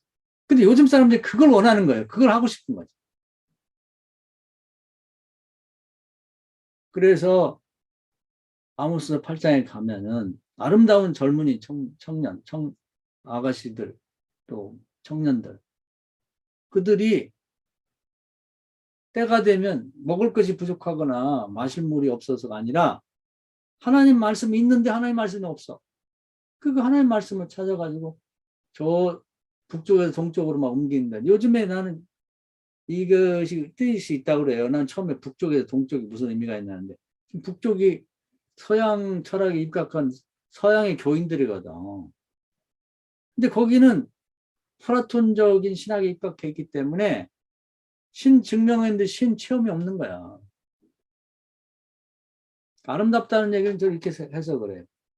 제대로 믿고 싶은 사람들이 아주 못된 타락한 애들 말고 정말 제대로 믿고는 싶은데 성경은 손에 쥐어 있고 신학자가 있는데 진짜 하나님을 찾을 수가 없는 거. 오히려 그걸 공부할수록 지금 뭐 감리 무슨 세계 대학에 그런 얘기 하잖아. 들어갈 때는 부흥사로 들어가는데 나올 때는 무신론자가 되고 잘하는 생각해. 교수들은 아주 흡족해. 아, 우리 학교는 말이야. 들어올 때는 뭐 뜨겁게 들어오는데 나갈 때는 무신론자가 돼. 아, 대단하지. 대단한 거예요, 그게? 그게 진린 거야. 그래서 제대로 믿고 싶은 젊은이들이 목마름과 배고픔을 갖고 영적으로 동쪽으로 혹시 동양애가 뭔가 답이 있지 않는가? 그게 난 답이 뭐냐면 직관적인 믿음, 신증명의 진려갖고 이제는 플라톤적인가 이론론적이면서 신을 직접 체험하는 그런 신앙을 갖고 싶다고 해서 찾아 나선다는 겁니다. 이걸 외면하면 안 되는 거죠. 지성에 입각한 믿음이 아니라 지식에 머리로 믿는 그런 이제 이해하는 지식이 아니라 가슴으로 믿는 직접 신을 체험하는 그런 신앙을 원하고 있다. 그것을 제공해야 된다는 겁니다. 목사도 그걸 체험하고 이게 이제 이론론에서 하고 싶은 얘기예요.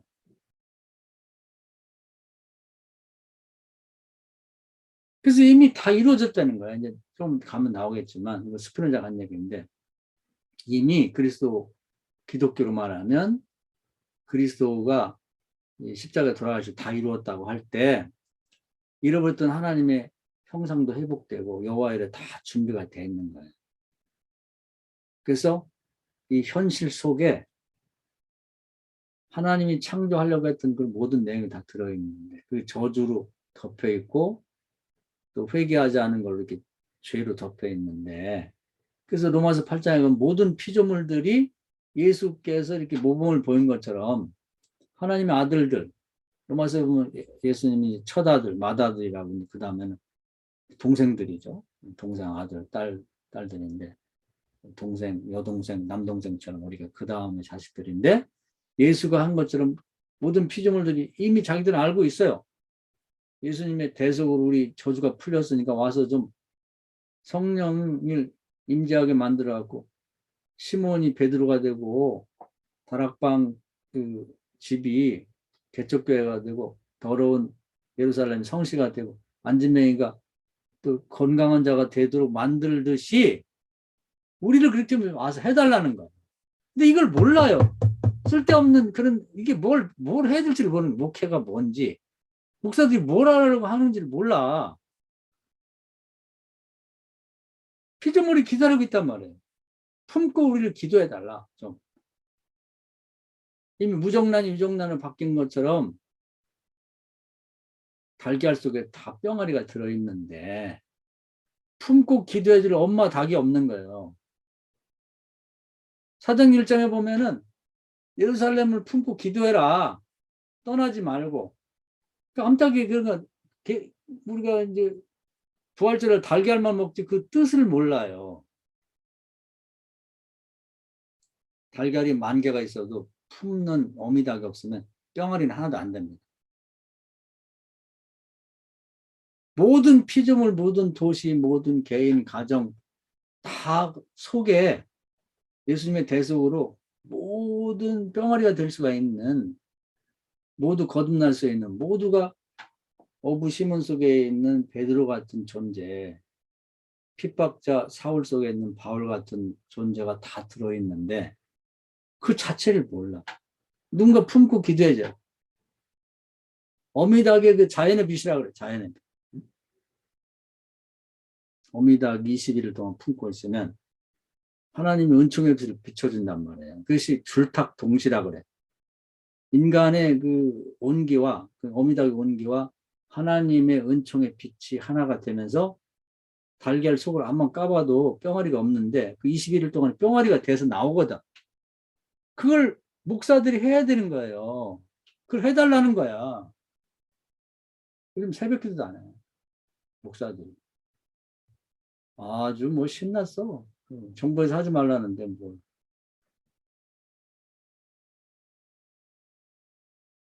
뭘 어떻게 될지 모르는. 그래서 이런 신앙적인 이해, 그다음에 이 시대 사람들이 바램, 목사가 뭘 할지를 정확히 알고 그 일을 해줘야 된다는 거예요. 그래서 이 병아리, 이 닭들은 말이죠. 21일 동안에 품고 기도하는데 온도가 떨어지면 곤계란이 돼요. 뭐하고 똑같냐면 일어난 다섯 처녀가 기다리다가 중간에 자버린 거랑 똑같은 거예요. 그래서 온도를 정확히 알고 이 달걀의 온도가 유지되도록 21일 동안은 나가지도 않습니다. 그냥 이게 먹지도 않아. 똥도 거기다 그냥 싸요. 그리고 그냥 그걸 품고 있는 거야. 온도가 떨어지면 죽어서 나오니까. 그래서 이제 그 닭을 키우는 사람들이 이제 물도 앞에다 갖다 주고 먹이도 갖다 주고 그러면 절대로 밖에 내놔도 그 자리에 단지 들어가서 품고 앉아 있어요. 그러면 21일쯤 됐을 때 줄딱 동시 하나님 은총의 빛이 오면서 뿅아리도 나오는데 또 신기하죠. 그러면 그 속에 뿅아리가 부리가 여물어 가지고 이제 톡톡 두드린다 그래. 엄마 나 다 됐어. 그러면 그 자리를 엄마 자기 딱 찍어. 그래서 알을 딱 깨뜨리면 거기서 뿅아리가 톡 튀어나온단 말이야. 적어도 우리가 해야 될 일이 뭐냐면 그 해. 그래서 사도행 1장에 이 자리를 떠나지 말고 예루살렘 품고 기도하라 그 얘기거든요. 근데 이제 그 며칠인지는 잘 몰라. 근데 그냥 추측하기는 열흘쯤 되지 않았겠나. 우리가 어떤 사안에 대해서 적어도 미물이라고 하고 그냥 뻘쭘한 잡아먹는 그 닭처럼 정도는 해야 되지 않나, 목사가. 자기 교인이 아프다든지 취직을 해야 된다든지 결혼을 해야 된다든지 뭐 귀신이 들렸다든지 교회가 부흥되어야 되냐면 그래도 어미 닭이 그 우리가 잡아먹는 보잘것없는 어미 닭이 자기 뿅아리를 부화시키려고 그냥 식음을 전폐하고 그냥 살이 쭉 빠져가지고 뿅아리 부화하고 나온 이 암탉을 들으면 가뿐해요. 저도 시골에 살아서 아는데 얘가 거기 들어가기 전에는 막 먹어. 그래갖고 살을 찌워. 근데 거기서 뿅아리 다 이렇게 까고 나올 때 보면 한 손으로 들어도 그냥 헛되값이가 될 정도로 살이 빠져가면서 그렇게 뿅아리를 부화시켜 낸단 말이에요. 우리 그 정도는 해야 되지 않나. 뿅아리 암탉보다는 나아야 되는데 목사들 저도 그랬어요. 잘 먹어가지고 목이 굵고 매일 말만 어휴 뱃살 빼야 되는데 그 자체가 죄야 내가 볼 때는. 남 얘기 아니 저도 그런데 교회와 교인 뭐 요즘 부흥이 안 된다 뭐가 기적이 없다는데 그렇게 해봤냐고. 살이 5kg 10kg 빠져가면서 정말 아침 저녁에 기도의 자리를 떠나지 않고 한번 그렇게 21일 정도 닭만큼이라도 해봤냐는 거죠. 목회를 어떻게 30년 40년 하는데 그런 거 한 번도 없이 뭔 기적이 나타나고 뭘 달라지길 바라냐. 그건 안 되는 거죠.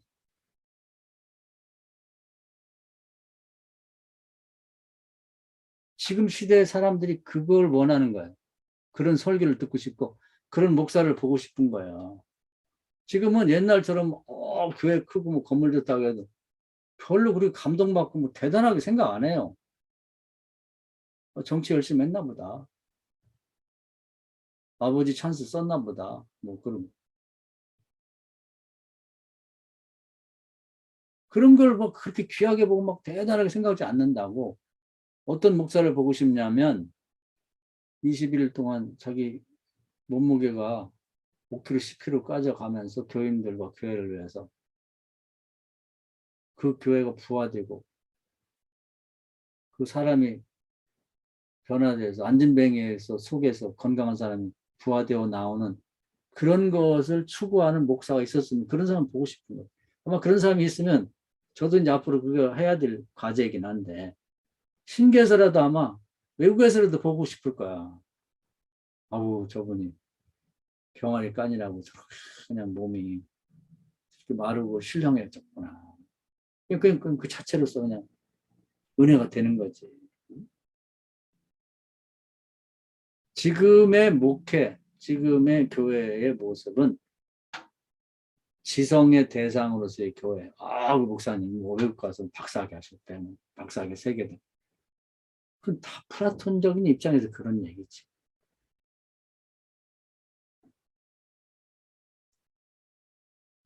그래서 이제 앞으로 뭐 교회가 살아남느냐 못 살아남느냐, 교회 목사가 거룩한 목사냐 아니냐는 여기서 판가름이 납니다.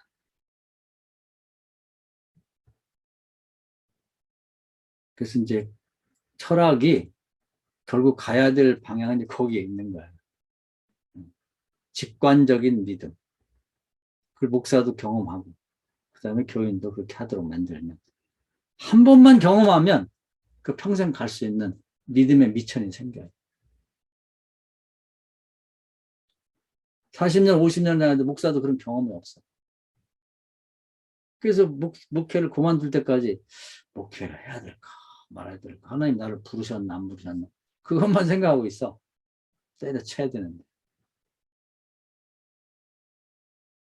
교인들도 교회를 다녀야 될지 말할지 계속, 장로들도 보면 아유 그거 좀 쉬어야 되겠어요. 이게 입에 뱄어요 지금 장로들. 그래서 철학과 우리의 성경 해석과 또 우리 인생과 또 신앙생활이 통합하고 융합돼서 현재의 상황에 맞는 복음을 재해석, 재구성에 전하는, 이게 목적이 있다. 따로 철학 공부하고 따로 성경 공부하고 따로 우리 생활이 있어서는 안 되고 융합이 돼야 돼. 그래서 그런 의미에서 오늘 장치는 전체 이제 마지막까지 이제 그 들레주가 정리한 구조주의의 인지를 어떻게 할 건가 하는 7가지를 처음부터 설명을 쭉 해나가는데, 위치와 장소 문제는 오늘 같이 말씀드렸습니다. 장치가 기계장치처럼 모든 영역에 다 들어있더라. 근데 이것은 한 번에 고정된 게 아니고 외부의 압력과 내부의 저항에 따라서 계속 그 꼴이 조금씩 바뀐다. 그래서 삐뚤삐뚤해져요. 이 삼각형이 외부 압력이 강하면 안으로 막 밀고 들어와서 주름이 생기고, 또 그 안에 있는 저항이 막 있어가지고 밀어내면 그것이 다시 그 원래 상태의 꼴을 유지하게 되고, 이것이 하나 두 개가 아니라 다이아그램처럼 그 실선으로 연결이 돼가지고 아주 다발로 그냥 다닥다닥 붙어가지고 수 없는 영향을 밖에서 막 행사하고 안에서는 밀어내고. 제가 이 정부도 만들어지면, 새 정부가 들어서면서 뭐 난리죠. 뭐 외국에서도 막 사절이 오고 뭐 심지어 대통령이 오고 큰 영향을 미치는 대한민국에. 내부에서도 난리야 난리. 하여튼 불교계 뭐 기독교계 뭐 또 무슨 뭐 전통 종교에서든지 뭐 그냥 밖에서는 자기들 유리하게 뭐 하려고, 또 안에서는 이제 안 됩니다. 이게 안 됩니다. 기준을 유지해야 됩니다. 이렇게 하는, 이런 식으로 세상이 다 돌아가고 있다는 걸 말해주고 있는 거예요. 장치. 이해가 되시죠? 네. 그래서 이거 복잡한 내용 같지만 따지고 보면 이제 쉬운 거예요. 근데 이제 이원론이 아니고 이론론자고 생각해 보자. 그리고 이런 시대에 우리는 어떻게 또 기독교 성경을 재해석해서 재구성해서 나눠줄 것인가. 그리고 그 결과는 어떻게 드러날 건가. 딴 생각하면 안 돼요. 여기에 집중하셔야 돼. 지성의 대상이 아니라 지성은 이원론입니다. 직관의 대상으로서의 기독교. 출애굽기 시대, 그 시대의 하나님과의 그 관계. 또 사정된 시대에 하나님과 사람의 관계, 성도의 관계를 회복해서 지속해 나가자. 그렇게 해주십시오 하는 게 요즘 사람들의 바람입니다. 그래서 이 철학책이 너무 중요한 책이에요. 이걸 누가 얘기를 하겠어? 그리고 이런 사람들이 대철학자가 이런 철학책을 써서 우리에게 보증이 되기 때문에 우리가 가는 방향이 옳구나 하는 것도 아는 거지. 이런 거 없이 혼자 지금 이 철학 빼놓고 정말 신을 체험하자는 얘기만 하면 공감을 얻기가 어려워요. 그런 것들이 종합해서 되는 거. 그래서 이제 저와 여러분이 할 것은 성경 전체를 이론론적인 입장에서 중요한 대목을 찾아서 이 사람들에게 제공을 많이 해서 모든 분야에서 하나님을 경험할 수 있도록. 과거에 보면 신학이 구속사 보면 맨 그 구약에서는 신약까지 이것은 예언이고 이건 그대로 구체로 성취고 예언 성취, 예언 성취 그런 것만 뽑아갖고 계속 제공을 했거든. 책도 그걸 쭉 나열하면 구속사가 되는 거예요. 근데 지금은 그렇게 하지 말고 제가 오늘 소개한 것 같은 신을 체험하는 본문들을 택해가지고 이렇게 해갖고 이 사람은 문둥병 때문에 신을 어떻게 이렇게 만났고 이 사람은 가난 때문에 만났고 그걸 쭉 찾아갖고 설명해주고 제공해주고 그럼 여러분은 현재 어떤 문제가 있습니까? 그러면 똑같은 구조로 이걸 통해서 하나님을 체험하십시오. 내가 대신 체험해 줄 게 아니라 본인이 한번 해보십시오. 자식 문제가 있다. 적어도 암탉 정도는 노력을 기울여야 되지 않겠습니까? 자식 잘 되기를 바란다면 품고 기도하셔서 속 사람이 거듭날 수 있는 정도는 한번 노력해라. 본인이 남의 자식 아니잖아요. 내가 얼마나 자식을 사랑한다고 그 입에 바른 소리 하지 말고 실제로 한번 당신 살이 빠져가면서 암탉 정도는 노력을 해봐라. 응? 그런 것도 안 하고 건강한 속 사람이 나오겠냐고. 안진뱅이에서 건강한 사람이 나오는 게 그게 그냥 되겠냐는 겁니다.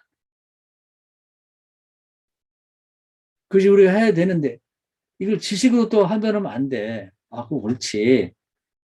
플라톤식의 머리로 지식으로만 안 되고 실제 직관적으로 해라는 거예요. 직관적으로.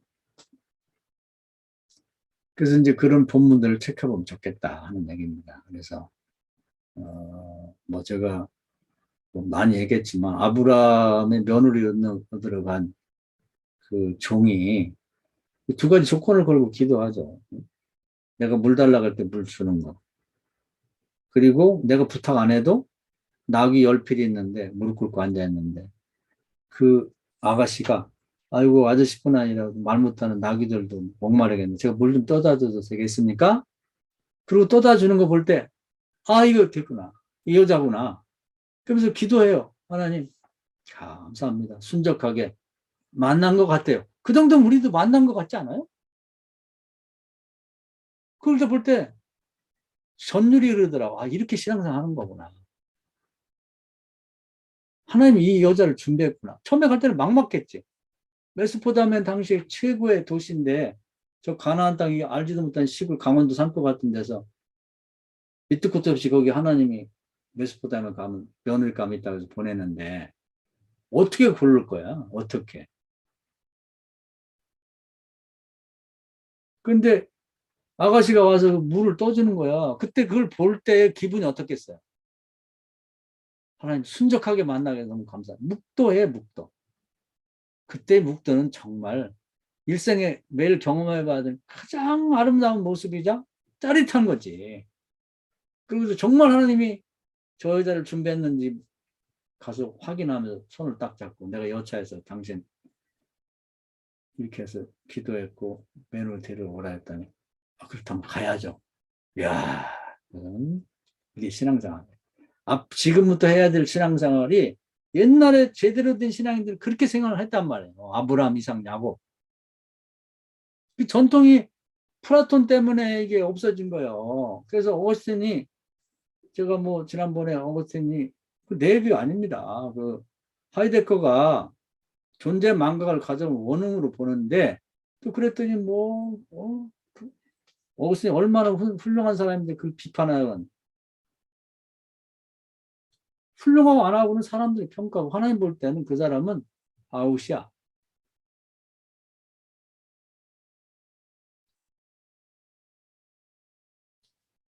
자, 얘기가 길어지는데 하여튼 이 철학 공부하면서 요즘에 회의를 느끼는 사람도 있고 그래서 어렵다고 생각해서 이제 높아심에 대한 제 얘기 이해가 되시죠? 이런 신앙을 추구해 가자고 이렇게 노력을 기울여도 맥없이 잠 못 자고 그냥 스트레스만 받고 불면증 시달리지 말고 이 직관적인 믿음을 추구해 보자는 거죠. 여기까지 말씀드릴게요. 뭐